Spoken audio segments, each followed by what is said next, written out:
President Marcos accepts resignation of Executive Secretary Lucas P. Bersamin and Budget Secretary Amena Pangandaman.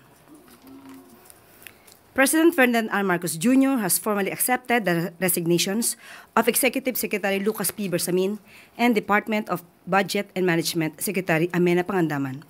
Both officials respectfully offered and tendered their resignations out of delicadeza after their departments were mentioned in allegations related to the flood control anomaly currently under investigation, and in recognition of the responsibility to allow the administration to address the matter appropriately. The President conveys his deep appreciation to Executive Secretary Bersamin for his steady leadership at the helm of the Office of the Executive Secretary. A former Chief Justice, E.S. Bersamin brought to Malacanang decades of legal wisdom, calm stewardship, and a deep respect for institution building. His contributions will remain part of the foundation on which continuing reforms stand. The President likewise extends his sincere gratitude to Secretary Pangandaman, whose work at DBM strengthened the government's fiscal management, guided the timely passage of national budgets, and ensured that social programs and frontline services were funded and delivered. To ensure continuity and enforce the administration's governance agenda, President Marcos has appointed Department of Finance Secretary Ralph Recto as the new Executive Secretary. Secretary Recto's long record in economic policy making, fiscal legislation, and national planning positions positions him well to oversee the day-to-day operations of government and coordinate the implementation of high-impact programs. The President has also appointed Office of the Special Assistant to the President for Investment and Economic Affairs, Secretary Frederick Go, as the new Secretary of Finance. Secretary Go has played a central role in advancing investments, strengthening investor confidence, and aligning economic initiatives across agencies. He will now oversee the country's fiscal direction and the implementation of the administration's economic agenda. The Department of Budget and Management will now be led by Undersecretary Rolando U. Toledo, who has been designated as officer in charge. As head of the Budget Preparation and Execution Group, OIC Toledo brings extensive technical expertise in national budgeting, fiscal transparency, and budget execution. His designation ensures uninterrupted operations as the government prepares for the rollout of next year's budget, ongoing recovery efforts in disaster-affected regions, and the continued funding of social and economic programs. These leadership changes reinforce the President's commitment to strengthening institutions, improving coordination across government, and keeping the administration focused on delivering stability, opportunity, and security to Filipino families. The Office of the President assures the public that all agencies will continue to operate without interruption and with the same commitment to effective governance and public service. Yan po ang anunsyo sa araw na ito. First question mula kay Ace Romero, Philippine Star. Yusek, may we know who will replace Secretary Go? Sa ngayon po, ang position po ay vacant. Wala pa po. Vacant pa po mismo yung position. Wala pa po na i-appoint. Next question mula kay Maricel Halili, TV5. Kung wala pong SAP, how will it affect the system or especially the sector of finance economy? Since si Secretary Go naman po ay i-assign na secretary sa Department of Finance, hindi naman po magiging kawalan dahil nanggaling naman po siya sa nasabing ahensya at ito po ay mapagtutulong-tulungan. Ma'am, paglilinaw lamang po, did the President ask ES and DBM Secretary to resign or did they voluntarily file their resignation? Voluntarily filed their resignations. Thank you, Yusek. Next question mula kay Ivan Mayrina, GMA News. Nabanggit niyo po the secretaries submitted their or tendered their resignations out of Delicadeza. para po maimbestigahan ang dapat imbestigahan after they were mentioned dito po sa flood control anomaly.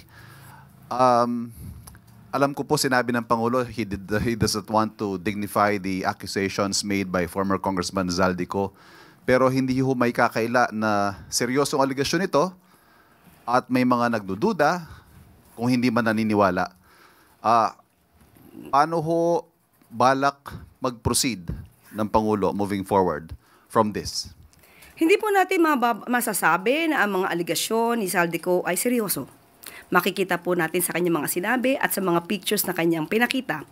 Pero kung ano man ang kanyang mga nasabi, ay maaaring ito ang nagbigay ng dahilan para sa dalawang mga magigiting nating mga secretaries na sila mismo ang voluntaryong mag-resign sa kanilang posisyon para mabigyan daan ang malalimang pag-iimbestiga sa mga maanomalyang flood control projects. Ang sabi po ng Pangulo, walang exempted sa investigasyon. Does that statement also apply to him? Of course, wala naman talagang dapat na exempt. Pero ang Pangulo, alam niya po ang kanyang ginagawa, alam niya po kung bakit niya pinaimbestigahan at pinangunahan ang malalimang pag-iimbestiga na ito. So, ibig sabihin po, kung siya mismo ang nag-utos na mag-imbestiga, alam po natin na malinis ang kanyang hangarin at gusto niya talagang masawata ang korupsyon. Sunod na tanong mula kay Tristan Nadalo, News Was Plus. Hi, Yusek. Good evening po. Yusek, sabi niyo po may nag-resign si Secretary Bersamin and Amena Pangandaman. Is this also a similar challenge to other cabinet members to also submit the resignation if they feel like they're involved in this flood control anomalies? And can the public expect another cabinet reshuffle in the coming weeks or months? Kung alam po, halimbawa po ng isang miyembro ng gabinete na siya po ay may kinalaman or maaari siyang masangkot sa ganitong klaseng anomalya, nanaisin po ng Pangulo na sila po mismo ang mag-resign out of delicadeza. And last follow-up na lang po. Today, si Vice President Sara Duterte, sabi niya po, President Marcos faces a crisis of confidence mula sa taong bayan. Ano po ang posisyon dito ng Malacanang? Hindi po tayo naniniwala sa sinabi ng Vice Presidente. Ang Pangulo, uulit-ulitin natin na siya po ang nagpaumpisa ng pag-iimbestiga na ito. Noon pa po, ay marami ng anomalya. Since 2020, sinabi na po natin na marami na pong ghost projects pero wala pong ganitong klaseng pag-iimbestigang nangyari.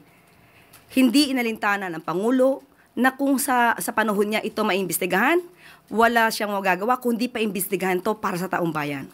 So kung sino man yung nagsasabing walang trust and confidence, siguro siya po mismo ang maglahad kung meron siyang nakakaharap na anomalya patungkol sa mga korupsyon, sa ghost students, ghost food packs, na kinapalooban or kinasangkutan ng DBM, or rather DepEd, sa kanyang pamumuno, dapat manguna po siya sa kanyang pagpapaliwanag kung siya po ay naniniwala sa transparency and accountability. So sinabi po natin, huwag magmalinis ang hindi malinis at huwag magpakabayani ang hindi bayani. Sunod na tanong mula kay Ivy Reyes, Bilyonaryo.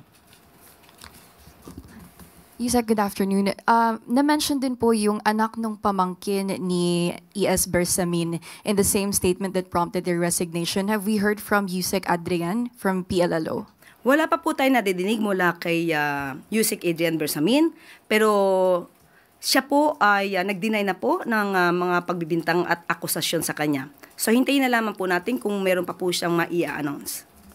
And may we know if my replacement na po si former Chief Presidential Legal Counsel Enrile? Wala pa po sa ngayon. Next question mula kay Katrina Domingo, ABS-CBN. Good afternoon, ma'am. Since we're on the topic of a cabinet reshuffle or changes in the cabinet, bakit po naalis sa pwesto ang BIR commissioner last week? Well, lahat ng po ng kabinete ay they are serving at the pleasure of the President. So, President's prerogative po ito. And why was the President not pleased with his performance as BIR chief? Was it related to the flood control projects or was it a entirely separate issue? Wala po masasabi patungkol po dyan. Ay malamang lamang po ay kinakailangan lang po magbago ng liderato para mas maging maganda pa ang magiging trabaho at outcome or magiging resulta ng BIR. Sunod na tanong mula kay Christian Yusores, DZMM. Ma'am, since na-mention po yung si Undersecretary Adrian Bersamin, is he still with the PLLO? Hanggang ngayon po ay parte po siya ng departamento. Thank you. Katrina Domingo. Ma'am, just a follow-up question po. Yung pagre-resign po ng dalawang cabinet secretaries, in effect, makes them private individuals now who can no longer be compelled to, or who are no longer answerable to the public, just compared when they were still public officials. How do you clarify to the public that this is not a ploy to further protect them from answering questions from the public, given nga po na now, hindi na sila considered as public officials? Kahit po pribado, kahit po nagtatrabaho sa public office, kung sila po ay liable, sila po ay mapapanagot. Nandiyan dyan naman po yung mga contractors natin, sila naman po ay mga pribadong tao, pero bakit po sila ay napapanagot sa ngayon? So, hindi po ibig sabihin ng kanila pag-resign ay hindi sila makakasuhan kung sila po ay dapat na managot. Maraming salamat, MPC. Yusek Claire. Maraming salamat. Hanggang sa muli, magandang araw para sa bagong Pilipinas.